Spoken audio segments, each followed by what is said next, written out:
PM Modi को क्यों कहना पड़ा कि नेताओं की चमड़ी मोटी होती है। दरअसल हुआ ये कि आज सुबह सुबह जब वो एम्स गए अपने सरकारी निवास 7 लोक कल्याण मार्ग से, तो जिस तरह का माहौल था वहाँ पर, क्योंकि नर्सेज जो थी उन्हें पता नहीं था कि उन्हें किसी वीवीआईपी को, प्रधानमंत्री को टीका लगाना है। और माहौल को हल्का बनाने के लिए पीएम ने कुछ ऐसी बातें कही कि जिसके बाद वहाँ का माहौल जो है वो न सिर्फ हल्का फुल्का हो गया, बल्कि नर्सेज के ऊपर जो तनाव था वो भी काफ़ी हद तक छट गया। उसके बाद पीएम मोदी को ये सुई लगाई गई। दरअसल वाकया क्या हुआ पूरा वो हम आपको विस्तार से बता देते हैं। हम सब जानते हैं कि आज सुबह से जो कोरोना टीकाकरण का दूसरा चरण है वो शुरू हो गया है। और जब पहला चरण शुरू हुआ था तब ये सवाल कांग्रेस की ओर से उठाया गया था, खास तौर से कोवैक्सीन जो भारत बायोटेक की उसको लेकर के, कि आखिर ये वैक्सीन अगर सुरक्षित है तो पीएम मोदी खुद इस वैक्सीन को क्यों नहीं लगवाते हैं। जैसा कि हमने देखा है कि दूसरे देशों के जो राष्ट्र प्रमुख हैं उन्होंने सबसे पहले टीका लगवाया ताकि लोगों का जो भरोसा है टीके में वो कायम हो सके। तब ये बात पीएम मोदी की ओर से कही गई थी कि जो भी दूसरा चरण होगा, जब नंबर आएगा उसके बाद ये टीका लगवाया जाएगा। आपको बताएं कि उसके बाद जब मुख्यमंत्रियों की बैठक हुई थी तब कई मुख्यमंत्रियों ने कहा था कि जो सांसद विधायक हैं वो जनता के बीच जाते हैं, वो खतरा उनको कोरोना का लगातार है, इसलिए उन्हें टीका लगना चाहिए। इस पर पीएम मोदी ने कहा था कि किसी को भी अपनी कतार नहीं तोड़नी चाहिए, जब बारी आएगी तब टीका लगवाना चाहिए। और बारी अब आई है जब 60 साल से ऊपर के तमाम लोगों को टीकाकरण का अभियान आज से शुरू हुआ है। तो आज पीएम मोदी सुबह सुबह 6:30 बजे 7 लोक कल्याण मार्ग जो उनका अपना घर है वहाँ से निकले। और इस बार खास बात ये थी कि उनके लिए किसी तरह का रूट नहीं लगाया गया था, यानी सुरक्षा के कोई बंदोबस्त नहीं किए गए थे। जो ट्रैफिक था वो वैसे ही चलता रहा। जो तस्वीर हमारे पास आई, हमने देखा है कि पीएम की गाड़ी जा रही है, उसके साथ साथ एक ऑटो रिक्शा जा रहा है। एम्स के जो मुहाने पर, दरवाजे पर जो तमाम ऑटो रिक्शा की भीड़ होती है वैसी भीड़ है। पीएम उतरते हैं वहाँ पर, पीएम जाते हैं और एम्स के जो डायरेक्टर हैं गुलेरिया वो उनको रिसीव करते हैं, वो उनको वैक्सीनेशन सेंटर में लेकर के जाते हैं और वहाँ पर 2 नर्सेज उनसे मिलती हैं। ये नर्सेज जो हैं इनके बारे में भी जानकारी मिल चुकी है। एक पुदुचेरी की नर्स हैं जिनका नाम सिस्टर निवेदा है, और दूसरी जो नर्स है वो केरल की हैं, रोसम्मा अनिल।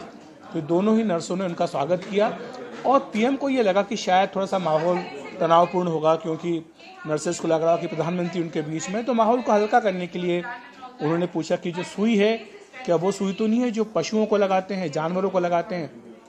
तो नर्सों को समझ में नहीं आया। तो फिर पीएम ने एक बार फिर से कहा कि अरे नेताओं की जो चमड़ी होती है, जो खाल होती है, बहुत मोटी होती है, तो मैं इसलिए पूछ रहा हूँ कि कहीं वो सुई तो नहीं लगा रही जो जानवरों को लगाते हैं। तो उसके बाद नर्सों को समझ में आया, वो हंसने लगी और माहौल थोड़ा सा हल्का फुल्का हुआ। उसके बाद पीएम ने वहाँ पर जो फॉर्म थे वो फॉर्म अपने भरे, फिर उनको सुई लगाई गई।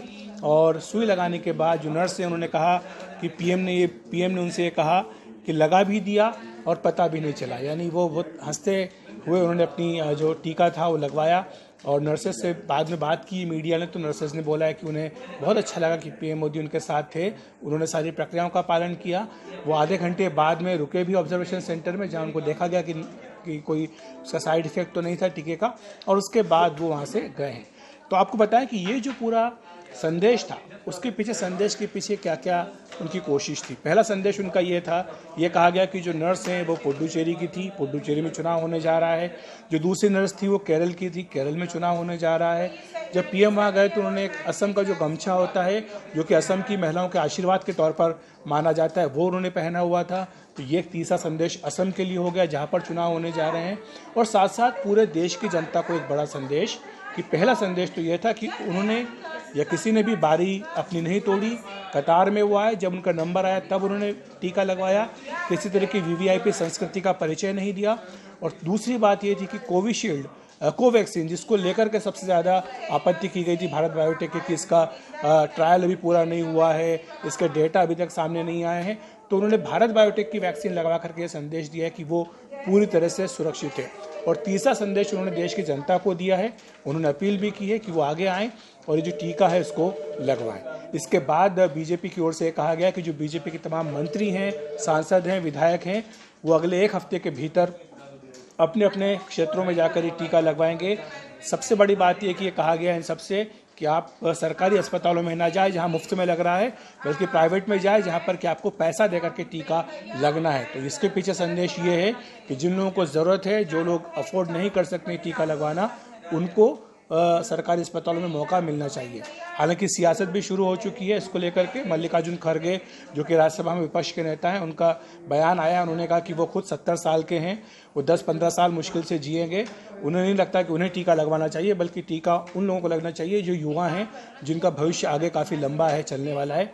हालांकि विशेषज्ञ इस पर ये कहते आए हैं कि जो सबसे ज़्यादा खतरे में है आबादी है, जो हमारे बुजुर्ग हैं, उन्हें सबसे पहले टीका लगना चाहिए। हम जानते हैं कि दुनिया में जो पहला टीका लगा था ब्रिटेन में, वो 90 वर्ष की उम्र की महिला को लगाया गया था।